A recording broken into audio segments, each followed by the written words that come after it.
নদিয়ার শান্তিপুরে প্রায় ৩৫০ বছরের প্রাচীন নৃত্যকালী পুজো হয়ে আসছে ১৭ নম্বর ওয়ার্ডের বেজপাড়া এলাকায়। বর্তমান প্রবীণরা প্রায় ৫ পুরুষের মুখে শুনে আসছেন গুড ফ্রাইডের সাথে নাকি এই পুজোর একটা অদ্ভুত মিল আছে। পুজোর পাশাপাশি পাড়ার ছেলেরাই অভিনয় করে যাত্রাপালা। শোনা যায় স্বয়ং জমিদার মতিবাবু এখানে যাত্রা করতেন। পাড়ার ছেলেরা তো বটেই, শান্তিপুরের বিভিন্ন প্রান্ত থেকে অভিনয় শিল্পীরা এই ধারাবাহিকতাকে বজায় রেখে চলেছেন।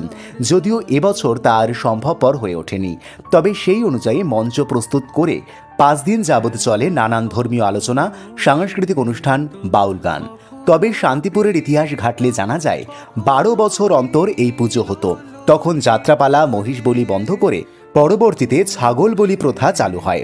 ১৯৩৩ সাল থেকে রজনীকান্ত মৈত্রের তত্ত্বাবধানে এই পুজো প্রতি বছর গুড ফ্রাইডের আগের মঙ্গলবার পুজো করা হয় এবং রবিবারে বিসর্জন হয়ে থাকে।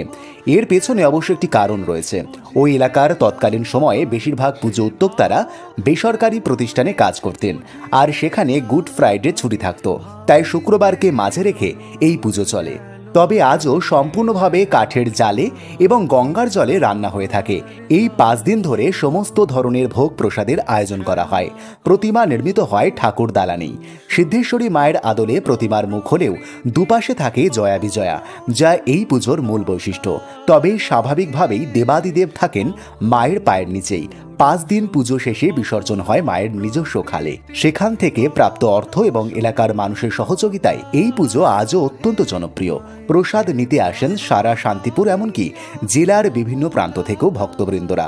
তবে ১২ মাসে ১৩ পার্বণের শান্তিপুরে অত্যন্ত জনপ্রিয় এই পুজো আর কোথাও দেখা যায় না বলেই জানা গেছে।